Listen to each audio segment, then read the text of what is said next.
नमस्कार, स्वागत है दोस्तों आपका उत्कर्ष क्लासेज की इस ऑनलाइन क्लास में। दोस्तों, आज हम हिंदी भाषा का एक बहुत ही खूबसूरत संबंध बिंदु पढ़ने वाले हैं। ध्यान दीजिए, मैंने इसके नाम में बोला है संबंध बिंदु। अर्थात हम बात करें हिंदी व्याकरण के संदर्भ से तो यह अपना कोई संबंध नहीं रखता। हम बात करें हिंदी प्रतिस्पर्धा परीक्षाओं के लिए, कंपटीशन एग्ज़ाम के लिए, तो दोस्तों यह एक प्रकार का करंट जीके टाइप का टॉपिक है। लेकिन करंट जीके भी नहीं, यह हिंदी का एक प्रकार का सामान्य ज्ञान है। बहुत सारे विषयों का अपना अपना एक सामान्य या परिचयात्मक ज्ञान होता है। यह भी कुछ ऐसा ही एक हिंदी का परिचयात्मक ज्ञान है। तो हिंदी के इस परिचयात्मक ज्ञान के अंतर्गत आज का हमारा जो बिंदु रहेगा दोस्तों, वह बिंदु रहेगा क्या हिंदी भाषा के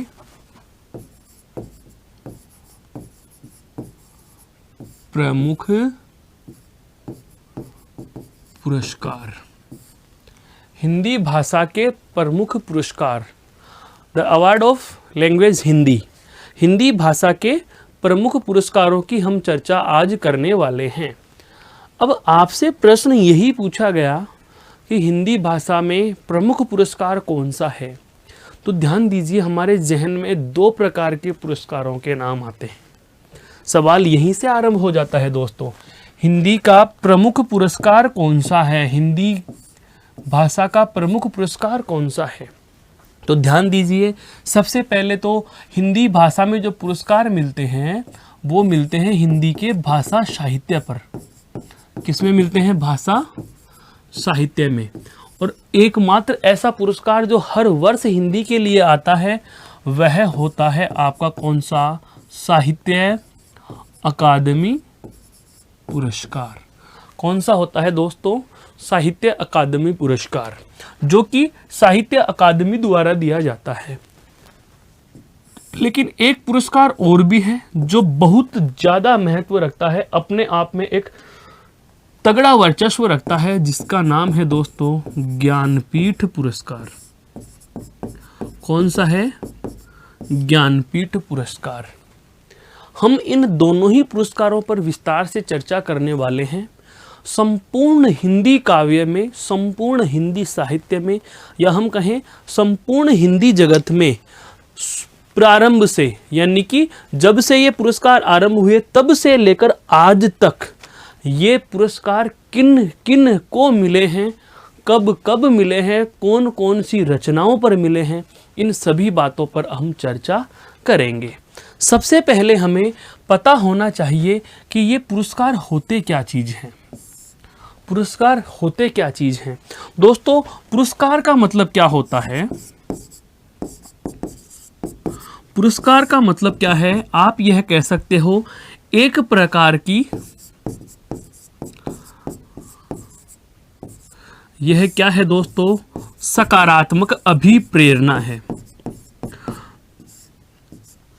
पॉजिटिव मोटिवेशन। पुरस्कार क्या होते हैं? एक प्रकार की सकारात्मक अभिप्रेरणा होते हैं, जो कि उस दिशा में, उस क्षेत्र में और अधिक अच्छा करने के लिए हमें प्रेरित करते हैं। किसी भी संबंध में हमें पुरस्कार मिला हो। अब बात आ रही है साहित्य के पुरस्कारों में। कहने का मतलब यह हुआ कि यदि किसी कवि या लेखक द्वारा साहित्य के क्षेत्र में, अपने अपनी भाषाओं के अपने अपने साहित्य हो सकते हैं।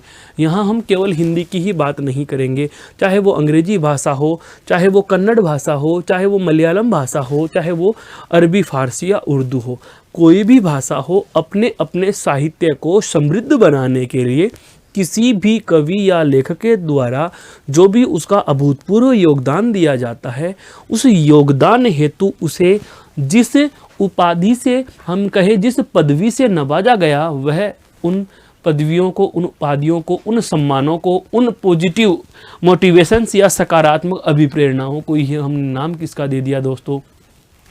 पुरस्कारों का नाम दे दिया। तो आज की कक्षा में हम बात करने जा रहे हैं, मोस्टली दो पुरस्कार हमारे समक्ष चर्चा में रहेंगे। एक तो पुरस्कार है आपका कौन सा दोस्तों, ज्ञानपीठ पुरस्कार, और एक कौन सा है, साहित्य अकादमी पुरस्कार। अगर आपसे पूछा जाए हिंदी का सबसे बड़ा पुरस्कार तो कौन सा है, तो केवल हिंदी में कौन सा आता है, साहित्य अकादमी पुरस्कार। लेकिन यही पूछा जाए केवल कि साहित्य के क्षेत्र में सबसे बड़ा पुरस्कार कौन सा है, तो वह कौन सा है दोस्तों, ज्ञानपीठ पुरस्कार है। कौन सा है दोस्तों, ज्ञानपीठ पुरस्कार है। तो चलो अब हम आरंभ करते हैं हमारे पुरस्कारों की इस वर्णिका को, हम पुरस्कारों के संबंध के वार्ता को। देखिए, सबसे पहले हम बात करते हैं दोस्तों ज्ञानपीठ पुरस्कार की।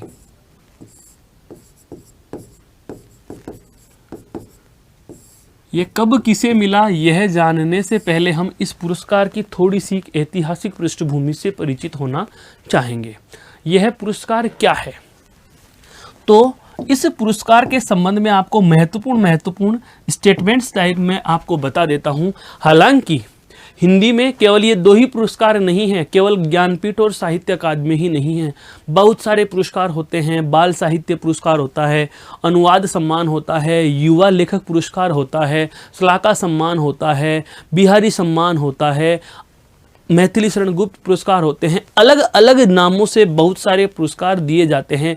कोई पुरस्कार हैं जो प्रतिवर्ष दिया जा रहा है, कोई पुरस्कार ऐसे हैं जो 6 महीने पर दिए जा रहे हैं, कोई पुरस्कार ऐसे हैं जो यदा कदा वितरित किए जाते हैं।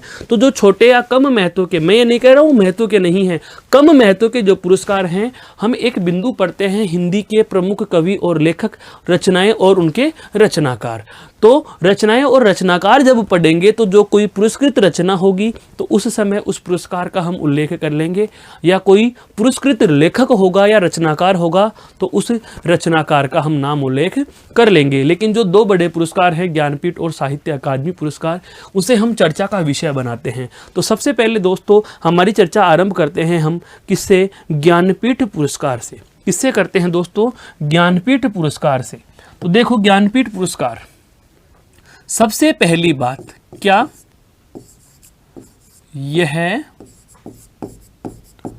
पुरस्कार भारतीय ज्ञानपीठ संस्था द्वारा दिया जाता है। यह पुरस्कार भारतीय ज्ञानपीठ संस्था द्वारा दिया जाता है। एक बेसिक सी बात, आप इसको जनरल नॉलेज या सामान्य ज्ञान या सामान्य अध्ययन या हम कह सकते हैं जनरल अवेयरनेस की दृष्टि से भी देख सकते हैं। यह पुरस्कार किसके द्वारा दिया जाता है, भारतीय ज्ञानपीठ संस्था द्वारा दिया जाता है।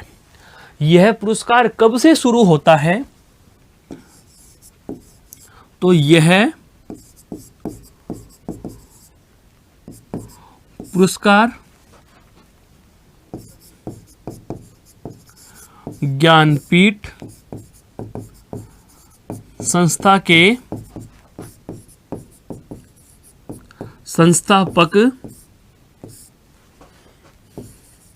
श्री साहू जैन, श्री साहू जैन, ध्यान रखना इस नाम को, बहुत महत्वपूर्ण नाम है आपके समक्ष दोस्तों जो मैंने लिखा, क्या, श्री साहू जैन। अगर आपसे पूरा नाम भी पूछे दोस्तों तो आप ऐसे लिख सकते हो, साहू प्रसाद जैन, श्री साहू प्रसाद जैन के, साहू प्रसाद जैन के 50वें जन्म दिवस कब है, 22 मई 1961 से।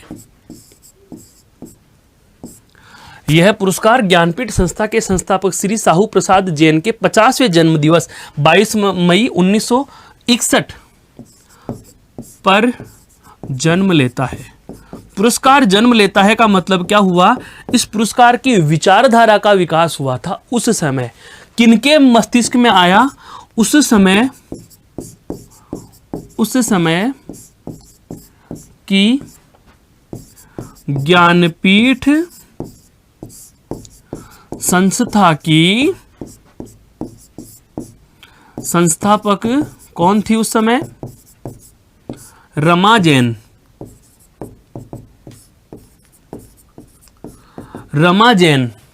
रमा जैन ने विचार प्रस्तुत किया। बहुत अच्छे से समझो इन चीजों को, बहुत अच्छे स्टेटमेंट हैं, बहुत अच्छे कथन हैं ये। ज्ञानपीठ पुरस्कार के लिए सबसे पहला विचार किसने प्रस्तुत किया था? तो दोस्तों इसका जवाब आएगा क्या? ज्ञानपीठ संस्था की संस्थापक 1961 में जो थी, कौन? मई 1961 में जो संस्थापक थी, कौन? रमा जैन। तो उनके दिमाग में आता है उनके जन्म दिवस के उपलक्ष्य में, किसके? श्री शाहू प्रसाद या शाहू शांति प्रसाद जैन, श्री शाहू शांति प्रसाद जैन। आप यहाँ शांति प्रसाद जैन भी लिख सकते हो। शाहू श्री शांति प्रसाद जैन के नाम पर या उनके जन्म दिवस पर एक मस्तिष्क में विचारधारा जन्म लेती है कि क्यों न हमें कुछ ऐसा करना चाहिए जो एक भाषा के गौरव को, या हम कहें राष्ट्रीय स्तर पर भाषा के गौरव को बढ़ावा तो देता ही देता है, अंतर्राष्ट्रीय स्तर पर भी एक पहचान बन सके। तो इसके लिए उन्होंने क्या किया? सबसे पहले एक विचार प्रस्तुत किया कि इस प्रकार से हमें कोई ऐसा पुरस्कार बनाना या ऐसा पुरस्कार हमें देना चाहिए। उसके बाद में क्या होता है?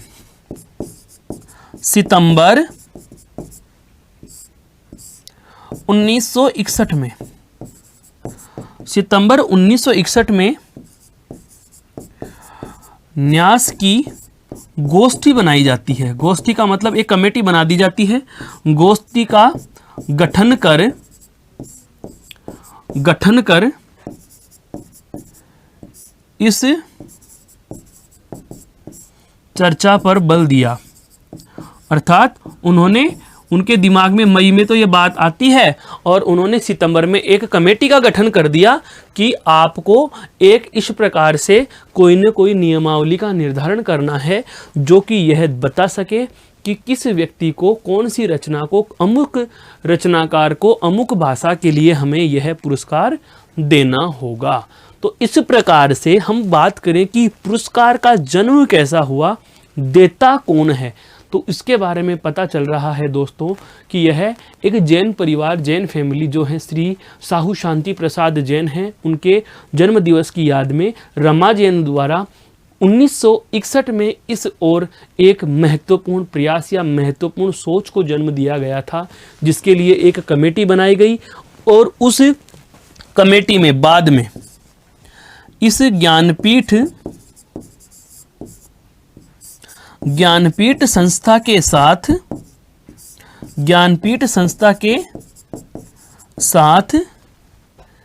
आपके टाइम्स ऑफ इंडिया,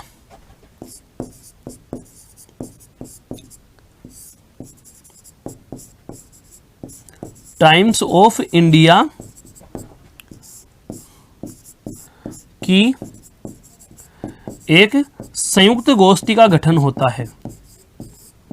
संयुक्त गोष्ठी का गठन हो गया। अर्थात पहले तो केवल अकेली भारतीय ज्ञानपीठ परिषद या ज्ञानपीठ न्यास ही थी, उसके बाद इस संस्थान के साथ कौन जुड़ गए? आपका टाइम्स ऑफ इंडिया भी जुड़ जाता है और इनकी एक संयुक्त कमेटी बन जाती है। इस संयुक्त कमेटी में बहुत सारे सदस्य भी आते हैं, जिनमें समय समय पर आपके बिल्कुल भगवती चरण वर्मा, आपके रामधारी सिंह दिनकर या अन्य बहुप्रतिष्ठित नाम भी इसमें क्या होते हैं?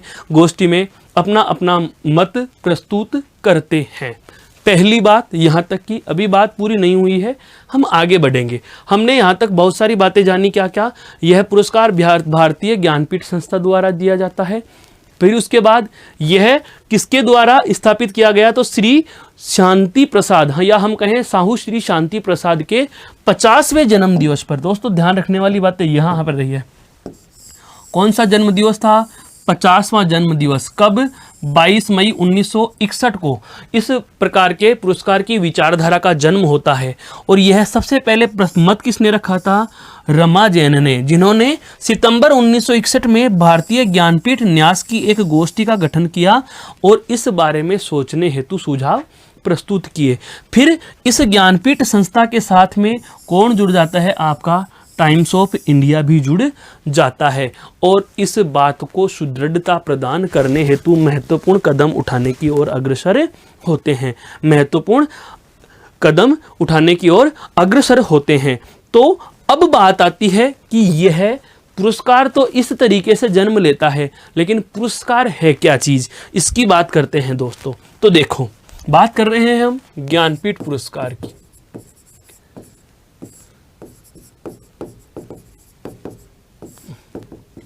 ज्ञानपीठ पुरस्कार की महत्वपूर्ण कथनों की हम चर्चा कर रहे हैं, इससे संबंधित महत्वपूर्ण तथ्यों पर हम प्रकाश डाल रहे हैं।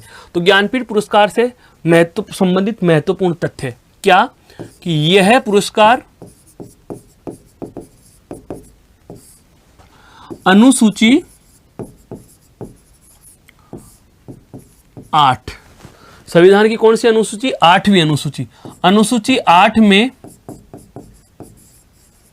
लिखित 22 भाषाओं के साहित्य, 22 भाषाएं, भारतीय संविधान की अनुसूची 8 में उल्लिखित कितनी भाषाएं हैं, 22 भाषाएं। बहुत छोटे छोटे प्रश्न हैं। भारतीय संविधान की कौन सी अनुसूची में भाषाओं का उल्लेख किया गया, अनुसूची 8 में कितनी भाषाएं हैं, 22 भाषाएं। तो इन 22 भाषाएं के संबंधित जो साहित्य है, जिसे हम कहते हैं भारतीय साहित्य, क्या कहेंगे, भारतीय साहित्य। क्यों, क्योंकि भारतीय भाषाएं कितनी हो गई, 22। तो इन 22 भाषाओं के साहित्य अर्थात भारतीय भाषाओं या भारतीय साहित्य हेतु दिया जाता है, हेतु दिया जाता है। अब बात आती है कि भाषाएं 22 हैं, तो क्या सभी भाषाओं को मिलता है, नहीं। इसमें यहां पर एक शर्त लिख लेंगे, क्या, प्रतिवर्ष किसी एक को, प्रतिवर्ष किसी एक भाषा को दिया जाता है, प्रतिवर्ष किसी एक भाषा को ही दिया जाता है। ऐसे नहीं कि हर बार 22 भाषाओं को, हर वर्ष 22 के 22 भाषाओं को या भाषाओं के रचनाकारों को या रचनाओं को पुरस्कृत किया जाए, ऐसा नहीं होता। हर वर्ष किसी न किसी एक भाषा में दिया जाता है। बहुत कम हो सकता है कि 2 भाषाओं को चुन लिया जाए, बाकी ज़्यादातर जो महत्वपूर्ण तथ्य है, प्रतिवर्ष किसी एक भाषा को यह पुरस्कार प्राप्त होता है, प्रतिवर्ष किसी न किसी एक भाषा को यह पुरस्कार प्राप्त होता है। फिर बात आती है पुरस्कार में मिलेगा क्या, पुरस्कार में दोस्तों मिलेगा क्या। तो पुरस्कार में देखो, इसमें इस पुरस्कार में 11 लाख रुपये, कितने रुपए, 11 लाख रुपए। लेकिन अब यहां से भी सवाल बनते हैं, क्या शुरू से ही 11 लाख दिए जाते थे, नहीं। यहां पर ध्यान देने वाली बातें हैं, क्या आरंभ में, आरंभ कब होता है इसका, 1965 में। आरंभ कब होता है दोस्तों, 1965। आरंभ में 1 लाख रुपये थे। आरंभ में कितने थे भाई, 1 लाख रुपए। आरंभ में कितने रुपए, 1 लाख। फिर 2005 में राशि कितनी हो जाती है, 5 लाख। कितनी हो जाती है, 5 लाख। हिंदी के प्रथम रचनाकार जिन्होंने 5 लाख पुरस्कार प्राप्त किया था, वे कौन हैं आपके, कुंवर नारायण। कौन है दोस्तों, कुंवर नारायण। अभी हम इन नामों पर बहुत अच्छे से चर्चा करने वाले हैं। और वर्तमान की अगर आपसे बात पूछ ली जाए तो वर्तमान में कितने मिलते हैं दोस्तों, वर्तमान में यह राशि समय समय पर बढ़ती कितनी हो चुकी है, 11 लाख रुपए है। वर्तमान में कितने, 11 लाख रुपए हैं। तो आपसे पूछा जाए कि ज्ञानपीठ पुरस्कार के अंतर्गत कितनी राशि दी जाती है, 11 लाख रुपए दिए जाते हैं। तो क्या हर वर्ष 11 लाख दिए गए, नहीं। आरंभ में यह राशि केवल 1 लाख थी, 2005 में ये 7 लाख हो जाती है, 2005 में राशि 7 लाख हो जाती है, 7 लाख। 2005 में राशि 7 लाख हो जाती है। और उसके बाद में वर्तमान में यह राशि कितनी हो जाती है दोस्तों, वर्तमान में यह राशि कितनी है, 11 लाख। इसके अलावा इस पुरस्कार में और क्या क्या मिलता है, इसके अलावा तो हम कहेंगे प्लस 1 ताम्रपत्र मिलता है, 1 ताम्रपत्र मिलता है और उसके साथ में एक वाग्देवी की प्रतिमा, वाग्देवी की प्रतिमा मिलती है। वाग्देवी की क्या मिलती है दोस्तों? प्रतिमा प्राप्त होती है। अर्थात जो भी पुरस्कार प्राप्त करता होता है उसको वाग्देवी की एक प्रतिमा प्राप्त होती है। और यह प्रतिमा किसकी बनी होती है? कांस्य की। किसकी है भाई? कांस्य की प्रतिमा प्राप्त होती है। अब यह नाम सुनते ही हमारे जहन में एक इतिहास का प्रश्न और आता है कि वाग्देवी की प्रतिमा इतिहास में किनके काल की है? तो आप यह कह सकते हो यह कांस्य की प्रतिमा धार मालवा, धार मालवा जाहिर सी बात है कौन सा? एमपी। धार एमपी। कौन से शासक है? परमार शासक। कौन से? परमार राजाओं के समय की। और परमार राजा कौन से? भोज परमार। कौन से हैं दोस्तों? भोज परमार के समय की है। कौन से समय की है? भोज परमार के समय की है। तो ध्यान से समझिए, जो ज्ञानपीठ पुरस्कार होता है, इस ज्ञानपीठ पुरस्कार में वर्तमान में 11 लाख रुपए, एक ताम्रपत्र और एक वाग्देवी की कांस्य प्रतिमा मिलती है। इससे संबंधित एक तथ्य हमें और पता चला कि वाग्देवी की प्रतिमा कहाँ से बनी? तो धार एमपी या मालवा से। किसके समय की है? या कौन से राजाओं के शासनकाल के समय की प्रतिमा है? तो परमार राजाओं के। राजा का नाम पूछे तो भोज परमार के समय की यह कांस्य की प्रतिमा है, जो वर्तमान में ज्ञानपीठ पुरस्कार स्वरूप पुरस्कार प्राप्तकर्ता को 11 लाख रुपए की राशि और ताम्रपत्र के साथ सुपुर्द कर दी जाती है। आरंभ में हम बात करें, जिस समय ज्ञानपीठ पुरस्कार आरंभ हुआ था, कब हुआ था भाई? 1965 में। कहने का मतलब प्रथम ज्ञानपीठ पुरस्कार कौन से वर्ष दिया गया? 1965 को दिया गया था। मलयालम लेखक हैं वंशी रचना के लिए, जो जिनकी रचना का नाम हिंदी में है वंशी। यह भी बता देता हूं, प्रथम पुरस्कार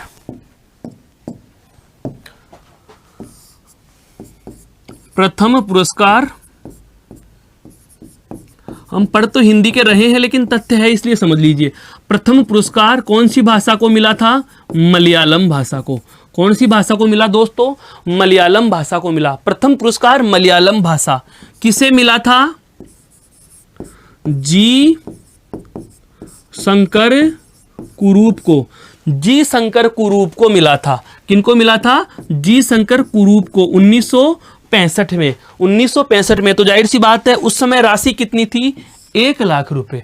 उस समय राशि कितनी थी? 1 लाख रुपए। और रचना का जो रचना थी वह हिंदी नाम, रचना का मैं हिंदी में नाम बता देता हूं। वैसे वो मलयालमी नाम था लेकिन उस रचना का हिंदी नाम जो था वह था दोस्तों वंशी। क्या नाम था? वंशी। बंसी या बंसरी, या हम बात करें भगवान श्री कृष्ण की वंशी, तो वंशी जिसका नाम था, हिंदी नाम था। सबसे पहला ज्ञानपीठ पुरस्कार जो मिलता है वह मिलता है जी शंकर कुरूप को। उनकी रचना कौन सी थी? जो इनका हिंदी नाम है वंशी। और भाषा कौन सी थी? मलयालम। कौन सी भाषा थी? मलयालम भाषा थी। कौन सी भाषा थी? मलयालम भाषा थी। मेरे कहने का मतलब यह हुआ कि अगर आपसे प्रश्न पूछ लिया जाए, हालांकि ये बहुत बेसिक से कॉन्सेप्ट हैं, बेसिक से तथ्यात्मक बातें हैं जो हमें पता होनी चाहिए कि सबसे पहला किसे मिला? जी शंकर कुरूप को। कब मिला? 1965 में। कौन सी भाषा में मिला था सबसे पहला? क्योंकि यह यहाँ पर उल्लिखित है कि यह संविधान की 22 भाषाओं के साहित्य या भारतीय साहित्य पर दिया जाता है, लेकिन प्रतिवर्ष किसको दिया जाएगा? किसी एक भाषा को ही दिया जाएगा। प्रतिवर्ष एक भाषा को ही दिया गया। तो सबसे पहला जो पुरस्कार दिया गया वह जी शंकर कुरूप को मलयालम भाषा के लिए दिया गया था। और उस समय उनको मिले थे 1 लाख रुपए, एक ताम्रपत्र और वाग्देवी की प्रतिमा, जो कि परमार राजा भोजधार एमपी के जो राजा परमार थे उनके समय का एक हम कहें कांसे की मूर्ति है, जो वाग्देवी या माँ सरस्वती की मूर्ति है। तो यह जी शंकर कुरूप को मिला। अब हम, ये तो थी बेसिक सी बात इस पुरस्कार से संबंधित। हम बात करें कि सभी 22 भाषाओं में सबसे ज्यादा कौन सी भाषा को मिला हुआ है। दोस्तों यह भी प्रश्न पूछा जा सकता है, सबसे ज्यादा किसको मिला हुआ है? तो ध्यान रखना, अब तक 7 बार मिल चुका है हिंदी व संस्कृत को। हिंदी व संस्कृत को, यह सर्वाधिक है। यह रिकॉर्ड है कि अब तक सबसे ज़्यादा किसको मिला, हिंदी को। इसके बाद हम बात करते हैं कन्नड़ और मलयालम भाषाओं के नाम आते हैं। कन्नड़ और मलयालम भाषा का नाम आता है। 7-7 बार हिंदी और संस्कृत भाषा को सर्वाधिक यह पुरस्कार प्राप्त हो चुका है। तो अब हम बात करते हैं कि हिंदी में कौन कौन सी ऐसी रचनाएं हैं, या हम कहें कि हिंदी में कौन कौन ऐसे रचनाकार हैं। ये रचनाएं हैं, ध्यान रखना, ये रचनाएं हैं, रचनाकारों के नाम अलग हैं, उनकी संख्या भी अलग है। तो रचनाकारों की हम चर्चा अब करने वाले हैं दोस्तों। तो हिंदी में सबसे पहले सर्वाधिक 7-7 बार रचनाएं सम्मानित हो चुकी हैं। अब मैं बात करना चाहूँगा किसकी, कि हिंदी भाषा में ज्ञानपीठ पुरस्कार सबसे पहले कब मिला, किनको मिला, और अब तक किन किन को मिल चुका है दोस्तों। तो एक बार इसे गौर से देख लीजिए, फिर हम बात करते हैं अब तक के ज्ञानपीठ पुरस्कारों पर। ये देखिए, हिंदी भाषा के पुरस्कारों में हम चर्चा करने वाले हैं क्या, कौन से पुरस्कार की दोस्तों, ज्ञानपीठ पुरस्कार की। कौन से पुरस्कार की, ज्ञानपीठ पुरस्कार की। यहां पर लिखा गया है सबसे पहला पुरस्कार किसे दिया गया, पंत। पूरा नाम हम लिखना चाहें तो पूरा नाम क्या है, सुमित्रा नंदन पंत। सुमित्रा नंदन पंत, बिल्कुल सुमित्रा नंदन पंत, या मैं कहूं छायावादी कवि। कौन से कवि हैं ये, छायावादी कवि। छायावाद के प्रधान 4 स्तंभ। पुरस्कार की ये सारणी महत्वपूर्ण नहीं है दोस्तों, इनसे संबंधित बातें महत्वपूर्ण हैं, वो याद रहेंगी तो हमारे जहन में ये चीजें याद रह पाएंगी। देखो, पंत क्या है, छायावाद के 4 स्तंभ माने गए। छायावाद के 4 स्तंभ, अर्थात छायावाद के प्रधान 4 कवि या रचनाकारों में कौन कौन आते हैं, जयशंकर प्रसाद, जयशंकर प्रसाद, सूर्यकांत त्रिपाठी निराला, सुमित्रा नंदन पंत, और एक है कौन आपके, महादेवी वर्मा। महादेवी वर्मा, ये नाम जिनको यामा पर मिला था, जिनको यामा पर मिला था। महादेवी वर्मा को यामा पर 1982 में ज्ञानपीठ पुरस्कार मिला है। यामा पर, यामा उनकी काव्य कृतियों का या रचनाओं का क्या है, संकलन है। ये क्या है, काव्य संकलन है। यामा नामक काव्य संकलन पर महादेवी वर्मा को क्या मिला था, ज्ञानपीठ पुरस्कार मिला था। यह भी क्या है दोस्तों, यह भी छायावादी कवियत्री हैं, छायावादी कवियत्री हैं। तो ये छायावादी कवियत्री जयशंकर प्रसाद, सूर्यकांत त्रिपाठी निराला और सुमित्रा नंदन पंत, ये प्रधान 4 खंबे माने जाते हैं छायावाद के, या हम कह सकते हैं प्रसाद युग के, जिसका समय 1916 या 1918 से 1938 तक का माना गया। जब हम रचनाकार पढ़ेंगे, क्योंकि ये पूरा का पूरा कंसेप्ट ही साहित्य का है, हिंदी साहित्य के इतिहास की बातें हैं, तो यह व्याकरण से यहाँ कोई संबंध नहीं है, न कोई छंदरस अलंकारों से संबंध है, यहाँ इनका संबंध उनसे होगा। तो सबसे पहला जो सुमित्रा नंदन पंत को हिंदी भाषा के लिए ज्ञानपीठ पुरस्कार मिला, वह उनकी कौन सी रचना पर मिला था, चिदंबरा पर मिला था। कब मिला था, 1968 में, और इस समय इनको राशि दी गई थी कितनी, 1 लाख रुपए। कितनी मिली थी, 1 लाख रुपए प्लस 1 तक क्या मिला, ताम्रपत्र। एक क्या मिला दोस्तों, ताम्रपत्र, और उसके साथ में क्या मिली, एक वाग्देवी की प्रतिमा। एक क्या मिली थी, वाग्देवी की प्रतिमा मिली थी। उसके पश्चात दूसरा जो मिला था वह मिला था रामधारी सिंह दिनकर को। किसको मिला था दोस्तों, रामधारी सिंह दिनकर को। अब रामधारी सिंह दिनकर का नाम आते ही हमारे जहन में आ जाता है क्या, कुरुक्षेत्र। क्या आ जाता है, कुरुक्षेत्र। ध्यान रखना, रामधारी सिंह दिनकर जो हैं वे न्यास कमेटी के सदस्य भी थे। न्यास गोष्ठी जो हुई थी, किसके लिए, ज्ञानपीठ पुरस्कार के लिए जो कमेटी बनाई गई थी, इसमें भी इन्होंने अपना मत रखा था। तो इनको जो इनकी रचना है, बहुत ही महत्वपूर्ण रचना, कौन सी, उर्वशी, उसके लिए 1972 में सेम यही प्रकार से 1 लाख रुपए, एक वाग्देवी प्रतिमा और एक ताम्रपत्र के रूप में ज्ञानपीठ पुरस्कार इनको प्राप्त हुआ था। इनको ज्ञानपीठ पुरस्कार प्राप्त हुआ था। उसके बाद अगला जो पुरस्कार प्राप्तकर्ता का नाम आता है वह आता है क्या, अज्ञेय। यह नाम भी अपने आप में एक प्रश्न है, पूछा गया प्रश्न है, अज्ञेय का पूरा नाम बताइए। अज्ञेय का पूरा नाम बताइए दोस्तों। सच्चिदानंद हीरानंद वात्स्यायन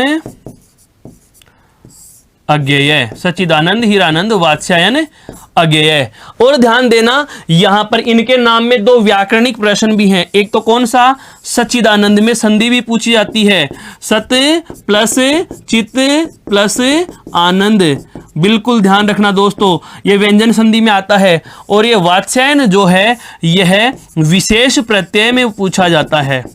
किसमें पूछा जाता है, आपको विशेष प्रत्यय में पूछा जाता है।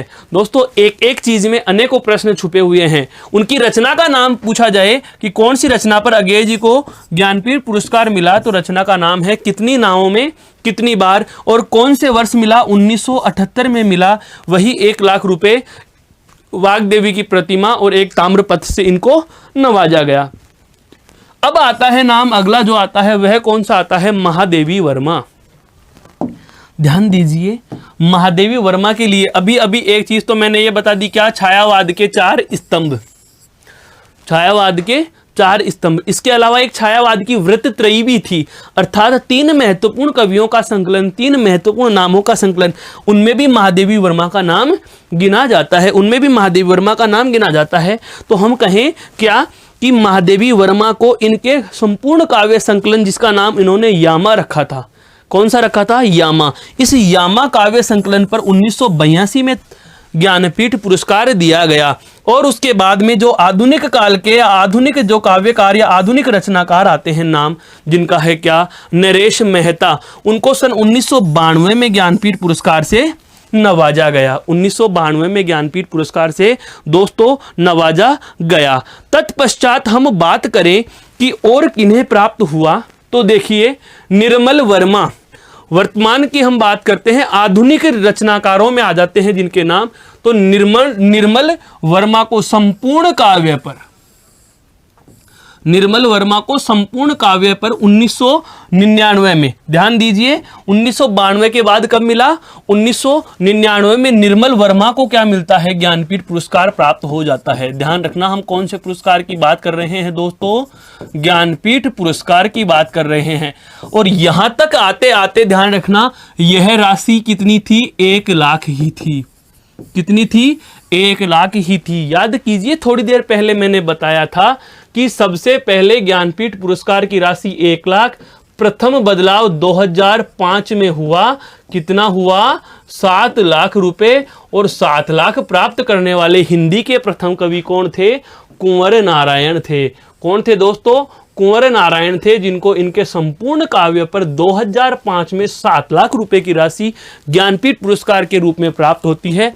कहने का मतलब जिस समय ज्ञानपीठ पुरस्कार की राशि में बढ़ोतरी होती है, उसी वर्ष हिंदी में फिर से एक ज्ञानपीठ पुरस्कार प्राप्त होता है, और वो मिलता है कुंवर नारायण को। किसको मिलता है, कुंवर नारायण को। इसके बाद देखो ये संयुक्त रूप से अमरकांत और श्रीलाल शुक्ल को, दोनों व्यक्तियों की रचनाएं जब बराबर प्रभावी रही, तो इन दोनों को संयुक्त रूप से इनके संपूर्ण काव्य पर 2009 में, ध्यान रखना यह मिला था इनको संयुक्त रूप से, अलग अलग नहीं मिलेगा, अलग अलग नहीं मिलेगा, एक साझा पुरस्कार दिया गया संयुक्त रूप से 2009 में अमरकांत और श्रीलाल शुक्ल को क्या दिया गया, ज्ञानपीठ पुरस्कार दिया गया, ज्ञानपीठ पुरस्कार दिया गया। फिर उसके बाद 50वां ज्ञानपीठ पुरस्कार जो मिलता है, या मैं कहूं ज्ञानपीठ पुरस्कार के पूरे स्वर्णिम 50 वर्ष पूरे हो जाने के बाद, पूरे 50 वर्ष पूर्ण हो जाने के बाद जो 2014 का ज्ञानपीठ पुरस्कार जो प्राप्त होता है, वह संपूर्ण काव्य पर मिलता है केदारनाथ सिंह को। ज्ञानपीठ पुरस्कार के स्वर्णिम 50 वर्ष पूरे, 50 वर्ष पूरे होने पर, तो ध्यान रखना दोनों महत्वपूर्ण बदलाव। सबसे पहला, जब राशि बढ़ी तो पहला पुरस्कार हिंदी में ही मिला, क्योंकि राशि कब बढ़ती है, 1 लाख से 7 लाख रुपए 2005 में। उस समय किसको मिल गया, कुंवर नारायण को संपूर्ण काव्य पर 2005 में ज्ञानपीठ पुरस्कार प्राप्त हुआ। हिंदी का पहला अगर आपसे पूछा जाता है तो हिंदी का पहला सुमित्रानंदन पंत को प्राप्त होता है, किसमें, चिदम्बरा पर 1968 में प्राप्त होता है। और जब ज्ञानपीठ पुरस्कार के वितरण होने के 50 वर्ष पूर्ण हो जाते हैं, उस समय मिलता है आपके केदारनाथ सिंह को। तत्पश्चात तत्पश्चात 2016 में फिर ज्ञानपीठ पुरस्कार हिंदी में प्राप्त हुआ किसको? श्री रघुवीर चौधरी को, इनके संपूर्ण काव्य पर। और अंतिम हिंदी का, या मैं कहूं अब तक का हिंदी में ज्ञानपीठ पुरस्कार के रूप में अंतिम पुरस्कार मिला है, वह किनको मिला है? कृष्णा सोबती को। दोस्तों यह नाम बहुत महत्वपूर्ण है, यह नाम बहुत महत्वपूर्ण है, क्योंकि कृष्णा सोबती ऐसा नाम है जिनको ज्ञानपीठ पुरस्कार भी मिल चुका है और जिनको साहित्य अकादमी पुरस्कार भी मिल चुका है। साहित्य अकादमी पुरस्कार भी post box number 203 Nala Sopara के लिए इनको मिला था। तो कृष्णा सोबती का नाम साहित्य अकादमी पुरस्कार में भी उल्लिखित है, या उनको वहां भी मिला हुआ है। और कृष्णा सोबती को इनके संपूर्ण काव्य पर, ध्यान रखना, संपूर्ण साहित्य पर नहीं, संपूर्ण काव्य अर्थात कविताओं के लेखन पर इनको 2017 में ज्ञानपीठ पुरस्कार से नवाजा गया। तो यह एक बहुत ही सुंदर और स्वर्णिम कहानी मैंने आपके समक्ष प्रस्तुत की। 2017 का है, 2017 का है। जैसे लेटेस्ट की बात करें, देखो 2016 में भी हिंदी को मिला, 2017 में भी हिंदी को मिला दोस्तों, 2018 में अंग्रेजी भाषा को मिला था। 2018 का ज्ञानपीठ पुरस्कार था वह अंग्रेजी भाषा के लिए अमिताभ घोष को मिला था। अमिताभ घोष, श्री अमिताभ घोष को अंग्रेजी भाषा में ज्ञानपीठ पुरस्कार मिलता है, और यह अंग्रेजी भाषा में पुरस्कार प्राप्त करने वाले प्रथम थे। यह अंग्रेजी भाषा में, बिल्कुल अंग्रेजी भाषा में पुरस्कार प्राप्त करता अमिताभ घोष। 2018 का ज्ञानपीठ पुरस्कार किसको मिला था? अमिताभ घोष को मिलता है। अमिताभ घोष को 2018 का ज्ञानपीठ पुरस्कार, जिसको हम यह भी कह सकते हैं ये अंग्रेजी भाषा के प्रथम थे। अर्थात अंग्रेजी भाषा में अब तक कितने ज्ञानपीठ पुरस्कार प्राप्त हुए हैं? केवल एक प्राप्त हुआ है। किन्हें प्राप्त हुआ है? अमिताभ घोष को। हालांकि यह हिंदी में कदापि नहीं पूछा जाएगा, ध्यान रखना। यह केवल एक जनरल नॉलेज और करंट अफेयर्स के तरीके से प्रश्न है कि आपसे प्रश्न पूछ लिया जाए कि अब तक हिंदी में कितने ज्ञानपीठ पुरस्कार प्राप्त हुए, इनकी तुलना करते हुए पूछ लिए कि अंग्रेजी में कितने प्राप्त हुए हैं, तो केवल एक प्राप्त हुआ है। किसे प्राप्त हुआ है? तो अमिताभ घोष को प्राप्त हुआ है। कौन से भाषा में हुआ है? तो अंग्रेजी भाषा में हुआ। और कब हुआ? ये 2018 का पुरस्कार है दोस्तों, 2018 का पुरस्कार है। इसके बाद में 2019 में मिला था, बिल्कुल इनके बाद में जो आता है 2019 का जो भी पुरस्कार मिला था वह भी हिंदी में नहीं मिला, यह आपके मलयालम भाषा को मिला था, मलयालम को। हालांकि ये चीजें आपके हिंदी में महत्व नहीं रखती हैं, तो इनको अगर आपके याद भी नहीं होता तो चिंतित, हैरान, परेशान होने की आवश्यकता नहीं है। हमें पता होना चाहिए कि हाँ यह हिंदी में, अंग्रेजी में मिले हैं। हिंदी में, अंग्रेजी और मलयालम में मिलते रहे। हिंदी में अगर ज्ञानपीठ पुरस्कार की बात की जाए तो अब तक हिंदी का अंतिम ज्ञानपीठ पुरस्कार मिला है 2017 में। और इस पुरस्कार को प्राप्तकर्ता का नाम यदि आपसे पूछ लिया जाए तो संपूर्ण काव्य में 2017 पर मिला है किसको? कृष्णा सोबती को। किसको मिला है? कृष्णा सोबती को। जिससे ठीक पहले 2016 में मिला था किसको? रघुवीर चौधरी को। और उससे ठीक पहले 50 वर्ष पूर्ण हो जाने के उपलक्ष्य में 2014 में किसको मिला था? आपके केदारनाथ सिंह को। किसको मिला था? केदारनाथ सिंह को यह पुरस्कार प्राप्त होता है दोस्तों।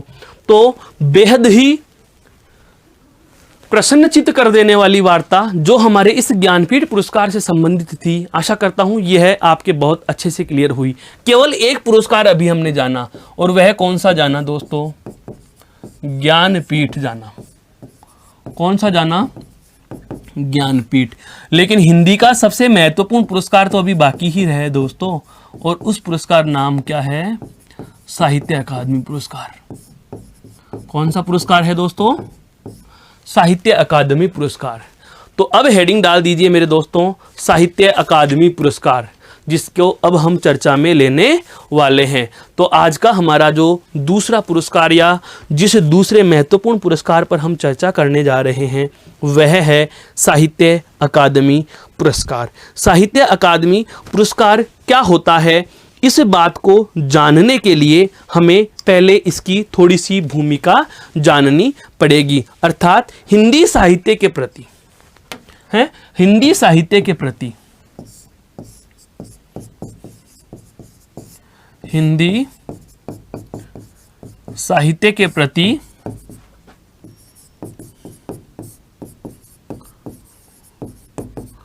लेखकों का, हिंदी साहित्य के प्रति लेखकों का प्रेम सम्मान व लगाव बढ़ाने हेतु हिंदी साहित्य के प्रति लेखकों का प्रेम, सम्मान व लगाव बढ़ाने हेतु, साथ ही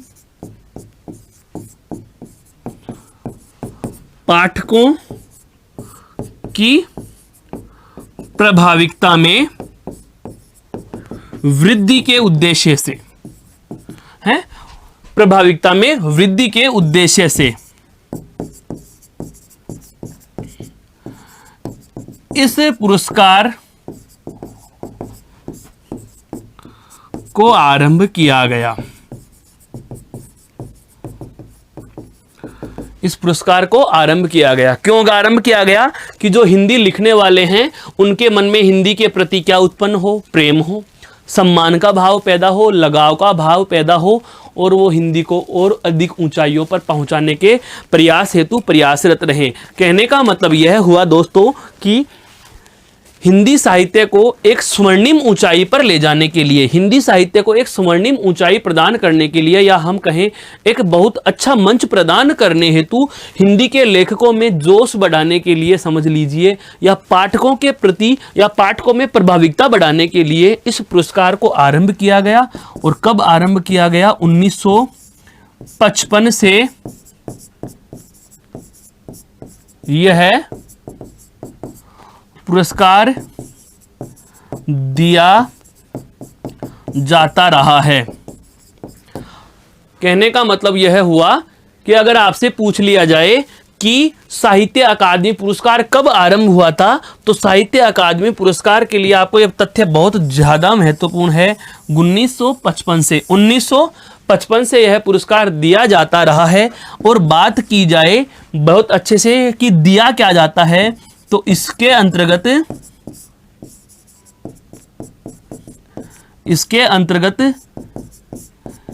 1 लाख रुपए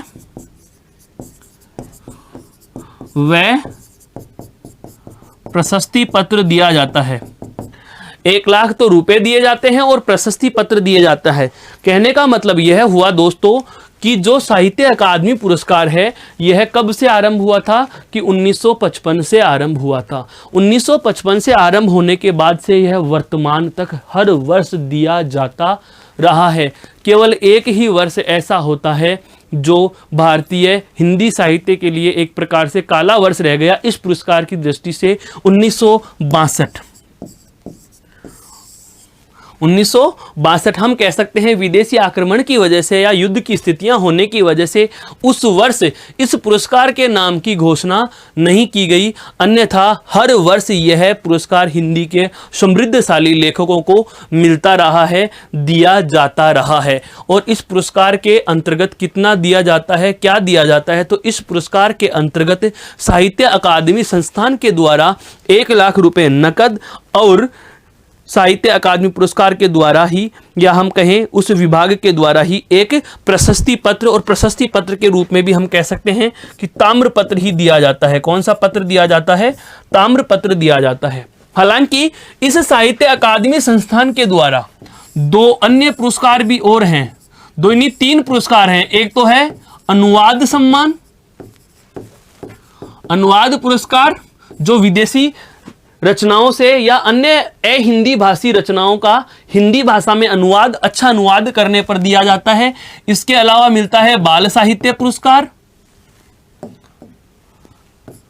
बाल साहित्य पुरस्कार, और इसके अलावा दिया जाता है युवा लेखक पुरस्कार, युवा लेखक पुरस्कार, युवा लेखक पुरस्कार। तो यह पुरस्कार शुरू से ही चर्चा में नहीं थे, यह अभी 2010-11 के बाद में इन पुरस्कारों को हम कह सकते हैं कि चर्चा में लिया गया है, इन पुरस्कारों का आरंभ हुआ है। उससे पहले ये तीनों पुरस्कार नहीं थे। तो महत्वपूर्ण पुरस्कार हमारे लिए कौन सा हो गया? साहित्य अकादमी पुरस्कार हो गया। अब दोस्तों हमें पता चल चुका कि ज्ञानपीठ पुरस्कार क्या होता है, साहित्य अकादमी पुरस्कार क्या होता है, ज्ञानपीठ पुरस्कार अब तक कौन कौन से हिंदी के लेखकों को किस किस रचना पर कौन कौन से वर्ष दिया गया। ठीक उसी प्रकार से अब हम जान लेते हैं कि यह साहित्य जो अकादमी पुरस्कार है यह कौन कौन से वर्ष किस किस व्यक्ति या किस किस रचनाकार को कौन कौन सी रचना पर दिया गया। तो देखो, साहित्य अकादमी पुरस्कार की हम बात कर रहे हैं, तो साहित्य अकादमी पुरस्कार दोस्तों सबसे पहला 1955 में माखनलाल चतुर्वेदी को, जिनकी रचनाएं हिम किरीटनी, हिम तरंगिनी, मैं बोल रहा हूं उनको भी सुनिए क्योंकि ये रचनाएं और रचनाकार में आ जाता है, जैसे हिम किरीटिनी और हिम तरंगिनी, इनकी ये दो रचनाएं एक साथ से ही प्रकाशित हुई थी। तो उनमें से हिम तरंगिनी पर 1955 में इनको प्रथम अर्थात साहित्य अकादमी पुरस्कार जो प्रथम पुरस्कार था वह दिया गया था। उनके बाद में दूसरा नाम आता है वासुदेव शरण अग्रवाल जी का, जिन्होंने पद्मावत की क्या लिखी थी दोस्तों, टीका लिखी थी। पद्मावत पर क्या लिखी गई थी, टीका लिखी थी, क्योंकि पद्मावत ग्रंथ किसका लिखा हुआ है, मलिक मुहम्मद जायसी का। किसका लिखा हुआ है, मलिक मुहम्मद जायसी के द्वारा लिखा गया था। मलिक मुहम्मद जायसी के द्वारा लिखे गए इस पद्मावत ग्रंथ की जो टीका है, टीका का मतलब आलोचना समालोचनात्मक ग्रंथ जो इन्होंने लिखा था, उस पर वासुदेव शरण को कब मिला, 1955 के बाद लगातार 1956 में। मैंने क्या कहा, यह प्रतिवर्ष दिया जाएगा केवल 1962 को छोड़कर। उसके बाद 1957 में किसको दिया, बौद्ध धर्म दर्शन क्या संपूर्ण दर्शन शास्त्र की बुक थी, इस दर्शन शास्त्र साहित्य के लिए आचार्य नरेंद्र देव को यह पुरस्कार प्राप्त होता है। उसके बाद जो आपके राहुल सांकृत्यायन है, जिन्होंने मध्य एशिया का इतिहास लिखा था, इसके लिए इनको 1958 में मिला। 55, 56, 57, 58 और 1958 के बाद 1959 के नाम की बात आती है, तो वही आपके कौन, रामधारी सिंह दिनकर जी। रामधारी सिंह दिनकर जी का नाम आता है। रामधारी सिंह दिनकर को ज्ञानपीठ भी मिला हुआ है दोस्तों।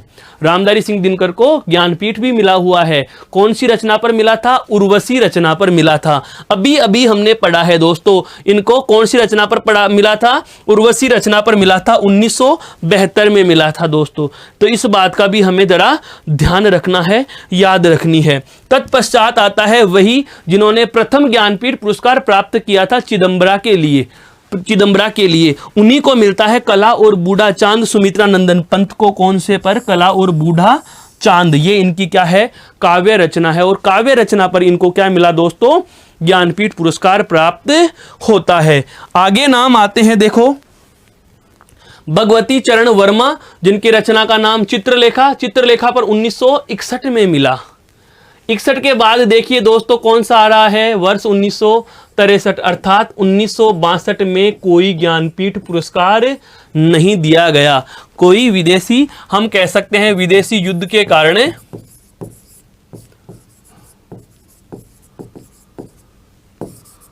विदेशी युद्ध के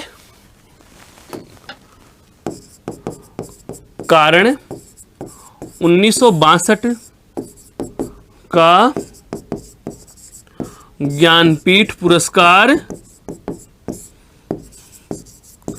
नहीं दिया गया। बाकी हर वर्ष दिया जा रहा है, बिल्कुल। उसके बाद में 1963 में कलम का सिपाही, एक कलम का जादूगर भी आता है, बिल्कुल मुंशी प्रेमचंद के लिए कहा जाता है, ध्यान रखना। तो कलम का सिपाही जो जीवनी है मुंशी प्रेमचंद, तो अमृत राय को यह 1963 में क्या दिया गया, यह पुरस्कार दिया गया। उसके बाद में आता है वही सच्चिदानंद हीरानंद वात्स्यायन अज्ञेय, जिनकी आंगन के पार द्वार काव्य रचना है। कौन सी रचना है, ये काव्य रचना है। उस काव्य रचना के लिए इनको यह पुरस्कार मिलता है। फिर हिंदी साहित्य के बहुत प्रसिद्ध इतिहासकार नगेंद्र महोदय को 1965 में रस सिद्धांत की व्याख्या के लिए, रस सिद्धांत की इन्होंने व्याख्या लिखी थी, और इस रस सिद्धांत व्याख्या नामक इनकी रचना के लिए नगेंद्र को भी क्या मिलता है, साहित्य अकादमी पुरस्कार मिलता है दोस्तों। जब हम बात करेंगे रचनाएं और रचनाकारों की, ये सब नाम हमारे पास काल कर्मानुसार आएंगे, ये सभी नाम हमारे समक्ष काल के अनुसार आएंगे। जैसे कि हम जानेंगे कि सच्चिदानंद हीरानंद वात्स्यायन अज्ञेय वह नाम है दोस्तों जिन्होंने, बिल्कुल ध्यान से समझना है, जिन्होंने तार सप्तक का गठन किया था, जिन्होंने तार सप्तक का आरंभ किया था, जिनमें अब तक हम देखते हैं कि तार सप्तक 1 भी आया था, तार सप्तक 2 भी आया था, तार सप्तक 3 भी आया था। अर्थात ऐसे 7 कवियों के नामों का समूह है जिनकी रचनाएं या जिनकी रचनाओं की विशेषताएं एक जैसी थी। ये आधुनिक काल में हम पढ़ते हैं, आधुनिक काल के रचनाएं और रचनाकारों में पढ़ेंगे।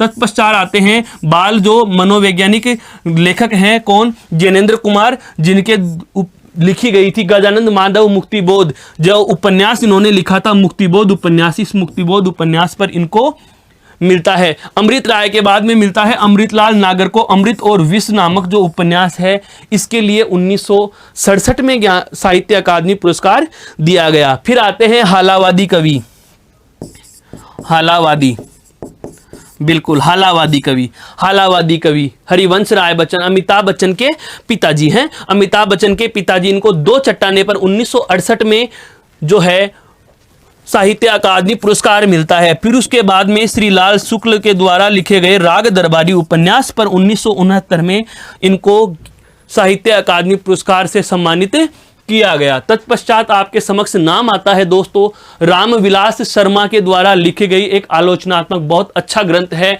निराला की साहित्यिक साधना। निराला की साहित्यिक साधना ये बहुत ही प्रसिद्ध रहा था, अपने समय का बहुत प्रसिद्ध जो ग्रंथ रहा है इनका। 1970 में इनको क्या मिला? साहित्य अकादमी पुरस्कार मिला।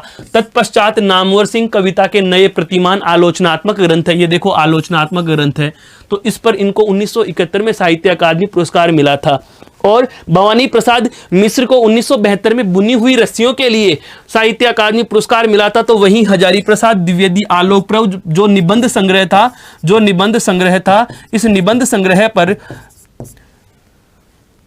साहित्य अकादमी पुरस्कार मिला। फिर उसके पश्चात शिव मंगल सिंह, जिनका उपनाम सुमन भी है, उनको मिट्टी की बारात के लिए 1974 के वर्ष में साहित्य अकादमी पुरस्कार मिला। और भीष्म साहनी को तमस उपन्यास पर साहित्य अकादमी पुरस्कार मिलता है। जबकि मेरी तेरी उसकी बात यशपाल के द्वारा, यशपाल वही बिल्कुल जिनका नाम सम्मान के साथ लिया जाता है, यशपाल वही हैं जो स्वतंत्रता स्वाधीनता संग्राम के क्रांतिकारियों में भी जिनका नाम आता है, वही यशपाल हैं। उनके द्वारा मेरी तेरी उसकी बात के लिए 1976 में इनको ज्ञानपीठ पुरस्कार के लिए नामांकित किया गया था। फिर आते हैं आपके शमशेर बहादुर सिंह भी, जिनका नाम जाना जाता है चुका भी नहीं हूं मैं के लिए 1977 में इनको ज्ञानपीठ पुरस्कार दिया गया। फिर आता है उतना वह सूरज है उगता वह सूरज है, भारत भूषण अग्रवाल जी को 1978 में ज्ञानपीठ पुरस्कार दिया गया था। भारत भूषण जी को 1978 में यह ज्ञानपीठ पुरस्कार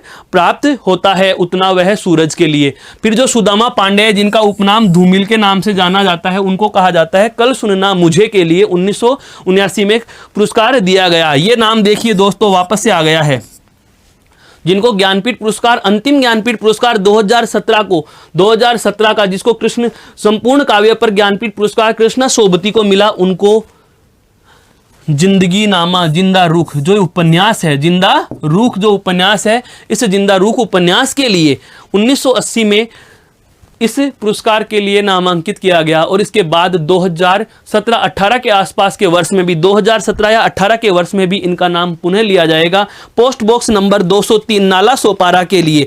बिल्कुल चित्रा मुदगल को जो मिलता है, चित्रा मुदगल को मिलता है, उसी प्रकार की यह रचना है। Post box number 203 Chitra Mudgal ji को भी मिलता है। त्रिलोचन ताप के ताए हुए दिन 1981 में इनको साहित्य अकादमी पुरस्कार मिला। हरिशंकर प्रसाई जो आपके व्यंग्य रचनाकार माने जाते हैं, कौन से माने जाते हैं? व्यंग्यकार माने जाते हैं, व्यंग्यकार।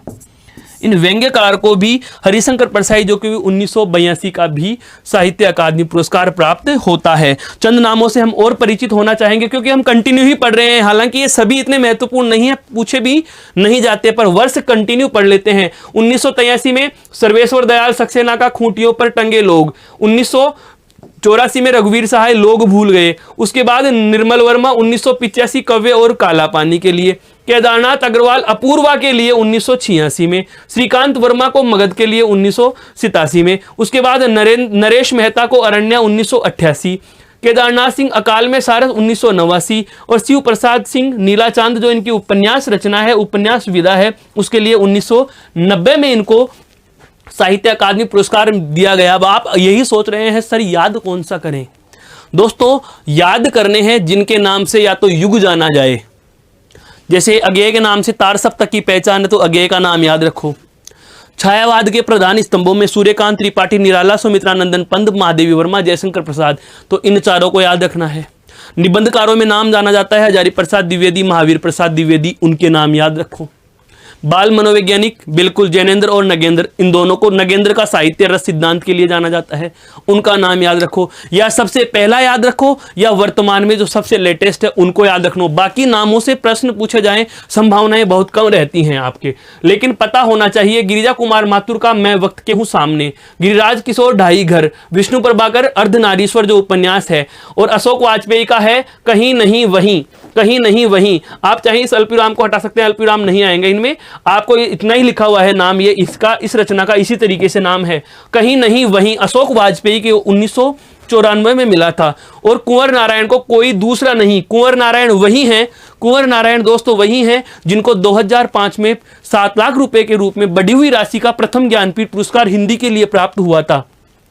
उसके बाद सुरेंद्र वर्मा के द्वारा लिखा गया महिला उत्पीड़न पर लिखा गया उपन्यास है मुझे चांद चाहिए, सुरेंद्र वर्मा के द्वारा लिखा गया उपन्यास, इस पर 1996 में इनको साहित्य अकादमी पुरस्कार दिया गया। फिर आता है आपके नाम लीलाधर जगुड़ी, लीलाधर जगुड़ी को भी अनुभव के आकाश में चांद के लिए 1997 में पुरस्कार दिया गया। तत्पश्चात नाम आते हैं आपके अरुण कमल जी का, जिनको नए इलाके 1998 में, विनोद कुमार शुक्ल दीवार में एक खिड़की रहती है, इसके लिए 1999 में दिया गया। फिर मंगलेश डबराल, ये नाम अच्छा है याद रखना इसको, मंगलेश डबराल जो हम जो देखते हैं के लिए वर्ष 2000 में इनको साहित्य अकादमी पुरस्कार दिया गया, साहित्य अकादमी पुरस्कार इनको दिया गया। अलका सरावगी कलिकता वाया बाईपास 2001 में इनको मिला था। राजेश जोशी दो पंक्तियों के बीच 2002 में मिला।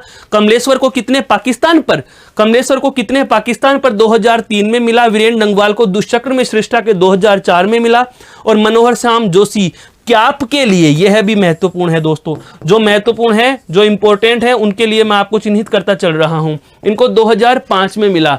और ज्ञानेंद्र पति को संस्यात्मा के लिए 2006 में प्राप्त होता है। लेकिन अब बात आती है महत्वपूर्ण नामों की, जो आपके आरंभ होंगे यहां मृदुला गर्ग से, लेकिन उससे पहले भी 4-5 नाम और हैं, जैसे अमरकांत इन्हीं हथियारों से 2007 में, गोविंद मिश्र कोहरे में कैद रंग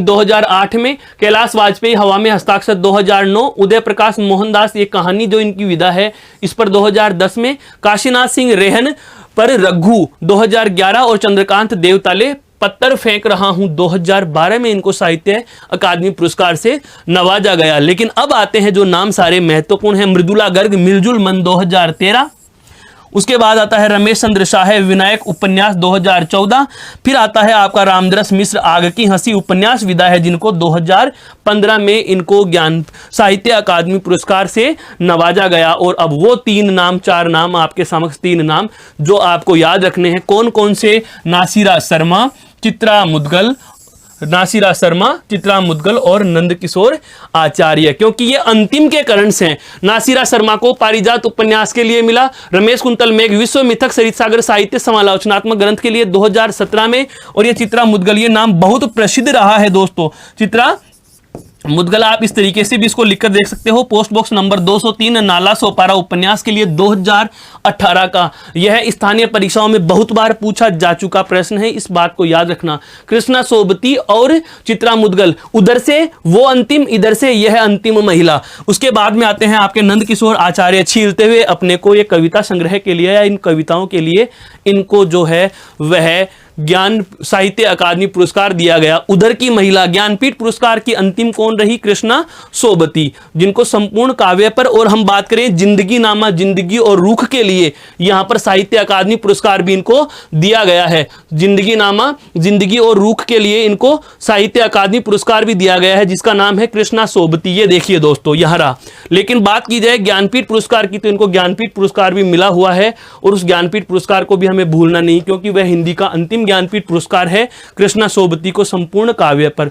और महिलाओं में बात की जाए तो साहित्य अकादमी पुरस्कार के रूप में अंतिम नाम हमारे समक्ष जो उपस्थित होकर आता है वह नाम है आपका कौन सा दोस्तों, Chitra Mudgal, post box number 203 Nala Sopara के लिए, post box number 203 Nala Sopara के लिए। इसके बाद हम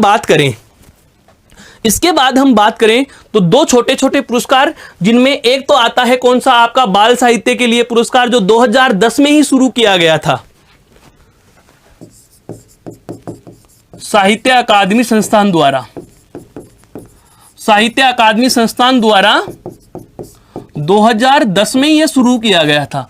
और 2010 में एक था ठुनठुनिया, प्रकाश मनु को मिला बाल साहित्य में कुल योगदान के लिए। 2011 में हरिकृष्ण देवसरे, 2012 में बाल साहित्य में कुल योगदान के लिए बालशौरी रेड्डी, 2013, 14, 15 जैसे मेरे प्रिय बाल गीत, गाये गीत, ज्ञान विज्ञान के बाल साहित्य में कुल योगदान के लिए शेर जंग गर्ग को, 2016 में माता का मटकेना के लिए द्रोणवीर क्रोहली को, और अब तक लास्ट जो रहा है वह 2017 में प्यारे भाई राम साय के लिए श्री स्वयं प्रकाश को यह पुरस्कार दिया जा चुका है। अब बात करें हम अंतिम जो साहित्य अकादमी के द्वारा दिया जाने वाला पुरस्कार है वह कौन सा है आपका दोस्तों, युवा पुरस्कार। कौन सा है, युवा पुरस्कार। और यह साहित्य अकादमी संस्थान के द्वारा, मैंने अभी आपको बताया,